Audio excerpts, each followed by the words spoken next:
नहमदुहु व नसल्ली अला रसूलिहिल करीम। अम्मा बाद, अऊज़ु बिल्लाहि मिन शुरूरि अनफुसिना व मिन सय्यिआति अमालिना।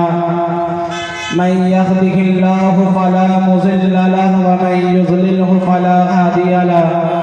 अशहदु अन ला इलाहा इल्लल्लाह व अशहदु अन्ना मुहम्मदन अब्दुहु व रसूलुहु। अऊज़ु बिल्लाहि मिनश शैतानिर रजीम। बिस्मिल्लाहिर रहमानिर रहीम। ववस्सैनल इंसाना बिवालिदैहि हसना। सदक़ल्लाहुल अज़ीम। मेरे मोहतरम, अल्लाह रब्बुल इज़्ज़त का बहुत बड़ा एहसान और करम है कि अल्लाह रब्बुल इज़्ज़त ने हम सबको दुनिया की मशगूलियात से अलग करके दीनी बात सुनने के लिए एक जगह इकट्ठा फरमाया। सामाईन, अभी जो मैंने आपके सामने कुरान करीम की एक छोटी सी आयत तिलावत की, अल्लाह रब्बुल इज़्ज़त इरशाद फरमाते हैं कि हमने तुम्हें हुक्म दिया कि अपने वालिदैन के साथ हुस्न सलूक करो। आज आप देखें तो ये चीज बहुत ही दुश्वार नजर आ रही है कि हमारे समाज में तमाम लोगों का के हुकूक को अदा किया जाता है, लेकिन वालिदैन के हुकूक को पीछे डाल दिया जाता है। यहाँ तक कि सहाबाए किराम ने आप सल्लल्लाहु अलैहि वसल्लम से पूछा, या रसूल अल्लाह, सबसे महबूब अमल कौन सा है? तो आप सल्लल्लाहु अलैहि वसल्लम ने कहा कि सबसे महबूब अमल अल्लाह के रास्ते में जिहाद करना है। सहाबाए किराम ने पूछा, या रसूल अल्लाह, उसके बाद महबूब अमल कौन सा है? तो ताज़दार मदीना ने फरमाया कि उसके बाद वालिदैन के साथ हुस्न सलूक करना। मेरे मोहतरम, यहाँ पे एक चीज समझने की जरूरत है कि जिहाद एक ऐसी इबादत है जिसकी अफजलियत में कोई शक नहीं, लेकिन अल्लाह रब्बुल इज़्ज़त ने वालिदैन के हुस्न सलूक को जिहाद पर मुक़द्दम किया और कहा कि वालिदैन के साथ हुस्न सलूक करना ये जिहाद से ज्यादा अफजल है। सामईन किराम, आज लोग उलमाए किराम के, पीर के, शेखुल हदीस के दुआ लेने के लिए दर दर भटक रहे हैं, लेकिन अफसोस है हमारे नौजवानों पर, अफसोस है तमाम लोगों पर कि अपने वालिदैन की दुआ नहीं लेते। मैं आपको बता दूं कि पूरी दुनिया की ताकत है, तमाम बुजुर्ग, शेखुल हदीस, मुहद्दिस, वक्त के आलिम, जितने भी लोग हैं, अगर वो आपके लिए दुआ करे, लेकिन एक वालिदैन, एक माँ बाप आपके लिए बदुआ करे तो माँ बाप की बदुआ डायरेक्ट कबूल हो जाएगी। अल्लाह अल्लाह करे कि इन बुजुर्गों की दुआ कबूल हो या ना हो, अल्लाह जाने इन बुजुर्गों की दुआ कबूल हो ना हो। अगर दुआ कबूल हो जाती है अल्लाह ताला की फजल है, और अगर कबूल नहीं होती है ये उनकी मर्जी है, उससे कोई सवाल नहीं कर सकता। लेकिन मेरे दोस्तों, वालिदैन की दुआ डायरेक्ट कबूल होती है। वक्त चूंकि कम मिला है, इसलिए मैं चंद बात और आपके सामने जिक्र करके इजाजत चाहूंगा। मेरे दोस्तों, जरा दिल पर हाथ रख के इस वाक़या को सुनिएगा। एक जगह एक बूढ़ी वालिदा थी, उसका एक लड़का था। उस बूढ़ी औरत ने अपने बच्चे को बड़े ही लाड के साथ, बड़े ही प्यार के साथ पाला। जब वो बच्चा जवान हो गया, जवानी की दहलीज में उन्होंने कदम रख दिया, तो औरत ने उस बच्चे की शादी करवा दी। शादी करवाने के बाद जब दुल्हन घर के अंदर आई, कुछ दिन मामला ठीक चला।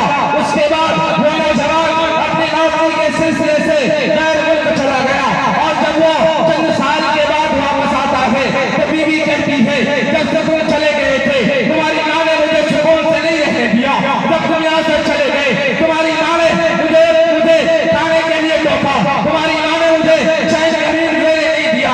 वो नौजवान कुछ सोचता नहीं है, मैं कुछ समझता है। वो नौजवान घर के अंदर दाखिल हुआ और उसकी वालिदा नमाज की हालत में थी। वो नौजवान आता है और अपनी वालिदा के गर्दन पे पाँव रखकर कहता है कि तुमने मेरी बीवी को तकलीफ दी है। मेरे दोस्तों, माँ तो माँ होती है। वालिदा कहने लगी, ए मेरे लफ्ज़ जिगर, ए मेरे नूरे नजर, ए मेरे दिल की धड़कन, जरा सुन ले, मेरी बात को सुन ले। लेकिन नौजवान एक नहीं सुनता। मेरे नौजवानों, गफलत से चादर हटाकर इस बात को सुने। फिर वक्त यह आया कि उस नौजवान की बीवी कहने लगी कि अब वक्त है, तुम्हें फैसला करना होगा कि तुम मेरे साथ रहो या तुम अपनी वालिदा के साथ रहो। वो नौजवान की मत मारी गई थी। उस नौजवान ने कहा कि मैं अपनी वालिदा को छोड़ देता हूँ, मैं तेरे साथ ही रहूंगा। चुनांच मेरे दोस्तों और फरमाइएगा, अल्लाह रब्बुल इज्जत के यहाँ देर है अंधेर नहीं। वालिदैन की वालिदैन की इताअत, अगर वालिदैन के साथ कोई नाफरमानी करता है तो इसकी सजा अल्लाह रब्बुल इज्जत दुनिया में दे देते हैं। मैं एक बात अर्ज करता चलूं, स्टेज पर हमारे उलमाए किराम तशरीफ फरमा है। मैं एक बात जिक्र करता हूं, अगर गलत बोल रहा हूं तो मैं उलमाए किराम से तशरीफ चाहता हूं। मेरे दोस्तों, मां का चेहरा देखना एक ऐसी इबादत है जिसका कोई कज़ा नहीं। अगर नमाज छूट जाए उसकी कज़ा हो सकती है। मेरे दोस्तों, अगर आपको याद आया कि मैंने फला तारीख की फला नमाज नहीं पढ़ी, आप कज़ा कर सकते हैं। लेकिन अगर आपकी वालिदैन के चेहरे कब्र के अंदर तक जाए, अगर आपकी वालिदा कब्र में चली जाए तो उसका चेहरा देखना भी एक इबादत है। तो वो इबादत, उस इबादत की कोई कज़ा नहीं होती। मैं अर्ज कर रहा था कि वो नौजवान ने फैसला कर लिया अपनी बीवी के साथ, जहां वो काम करता था, जहां वो जॉब करता था, अपनी बीवी को लेकर चला गया। मेरे दोस्तों, मैंने कहा ना कि अल्लाह रब्बुल इज्जत के यहाँ देर है अंधेर नहीं। अल्लाह रब्बुल इज्जत ने नौजवान की गिरफ्त की। नौजवान के हाथ में एक ऐसी बीमारी को जन्म दिया कि जब नौजवान कुछ लिखता था तो कागजात गिर जाया करते थे। कंपनी के लोगों ने कहा तुम यहाँ से इस्तीफा दे दो, तुम यहाँ से चले जाओ, तुम्हारी मुझे कोई जरूरत नहीं। मेरे दोस्तों, इस बीमारी को देखकर बीवी भी छोड़कर चली गई। वो नौजवान अंदर से टूट चुका था। मेरे दोस्तों, जब वो नौजवान ने अपने दोस्तों से कहा कैसा है ये मामला है, उसके दोस्तों ने कहा कि तुम मक्का मुकर्रमा चले जाओ, काबा खाना की चादर पकड़ के दुआ करना, अल्लाह रब्बुल इज्जत शायद की तुम्हारी दुआ कबूल कर ले। वो नौजवान मक्का मुकर्रमा पहुंचा। जो ही सरजमीन मक्का में कदम रखा, रात का वक्त था, हमारे ख्वाब में देखा कि ताजदार मदीना अहमद मुस्तफा मोहम्मद मुस्तफा सरवर कौनैन सल्लल्लाहु अलैहि वसल्लम तशरीफ फरमा है। आप सल्लल्लाहु अलैहि वसल्लम ने कहा, ए नौजवान, तुम हमारे शहर से निकल जाओ, तुम इस हुजूर हरम में क्या कर रहे हो। वो नौजवान सुबह बेदार होता है, परेशान हाल अपने दोस्तों को वाक़या बताता है। उसके दोस्तों से एक बुजुर्ग के पास ले जाते हैं। जब वो बुजुर्ग के पास जाते हैं, बुजुर्ग पूरा वाक़या सुनता है। उस नौजवान से कहते हैं, ये बताओ कि तुमने किसी का दिल दुखाया है, ये बताओ कि तुमसे कोई नाराज है। उस नौजवान ने कहा, हाँ, मेरी एक बूढ़ी वालिदा है, मैंने उसे चंद साल पहले छोड़ दिया था। वो बुजुर्ग कहता है, सबसे पहले तुम अपनी वालिदा के पास था, माफी मांग, उसके बाद तुम हरम शरीफ के अंदर आना। मेरे दोस्तों, जब वो नौजवान वहां से चला, अपने वतन पहुंचा, लोगों से पूछा कि यहाँ पे एक बूढ़ी औरत रहा करती थी, वो कहाँ है? तो लोगों ने बताया कि एक झोपड़ी में रहती है, जंगलों में रहती है, बूढ़ी हो चुकी है। नौजवान ने पूछा उसका खाने का इंतजाम कहाँ से होता है? तो कहने लगी कि लोगों ने कहा कि उसके खाने का इंतजाम वो दर लोगों के सामने हाथ फैलाता है। नौजवान की आंखों में आंसू आ गए। मेरे दोस्तों, दिल पे हाथ रख कर कहिएगा, जब वो नौजवान उस झोपड़ी के अंदर पहुंचता है, देखता क्या है कि उसकी मां नमाज की हालत में है, सजदा में गिरी हुई है और अल्लाह रब्बुल इज्जत से कह रही है, ऐ मेरे खुदा, ऐ मेरे परवरदिगार, ऐ तमाम कायनात के खालिक व मालिक, मेरे बच्चे जहां भी हो उसे हिफाजत से रखना, उसे महफूज रखना। अल्लाहू अकबर। ये होती है मां की मोहब्बत, ये होती है मां की ममता। लेकिन अफसोस कि आज हमारे नौजवान अपनी वालिदैन को झड़क करते हैं।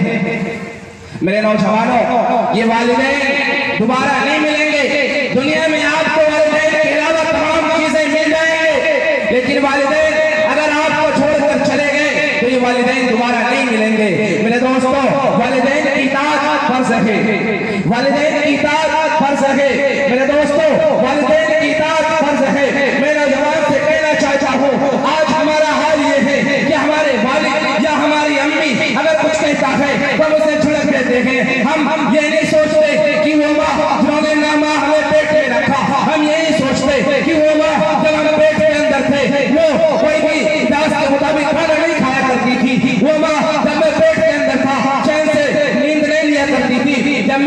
हुआ तो वो चैन सुकून की नींद कभी नहीं ली। लेकिन जब हम जवान होते हैं, जवानी के दहलीज पे कदम रखते हैं, हम भूल जाते हैं कि हम भूल जाते हैं कि इस माँ ने हमारे लिए कितनी मुसीबतें बर्दाश्त की।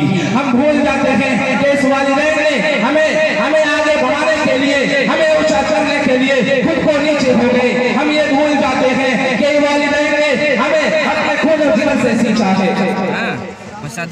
मेरे दोस्तों, आज ये चीज हमारे समाज में सबसे बड़ा नासूर बना हुआ है।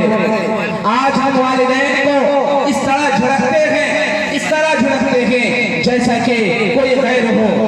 मेरे दोस्तों, वालिदैन से मोहब्बत करने की जरूरत है। मैंने आपसे कहा कि वालिदैन की इबादत, वालिदैन को देखना भी इबादत है। हदीस शरीफ के अंदर आता है कि अगर कोई शख्स खुशी के साथ मुस्कुराते हुए अपनी वालिदैन के चेहरा को देखता है तो एक हज का सवाब मिलता है। और मैंने आपको कहा ना कि वालिदैन को देखना एक ऐसी इबादत है जिसकी कोई कज़ा नहीं है।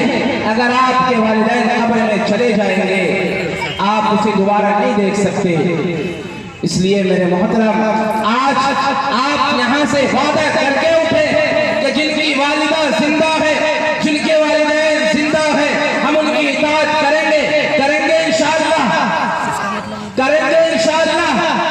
इसलिए कि मेरे दोस्तों, माँ बाप की इताअत बहुत जरूरी है। माँ बाप एक ऐसा फूल है कि जब ये मुरझा जाएगा तो इंसान अपने आप को अकेला महसूस करता है। मैं दोस्तों अपनी इजाजत चाहता हूँ, क्योंकि वक्त मुझे कम मिला था। इंशाअल्लाह जिंदगी ने वफा की तो फिर कभी ना कभी जरूर मुलाकात होगी। वमा अलैना इल्लल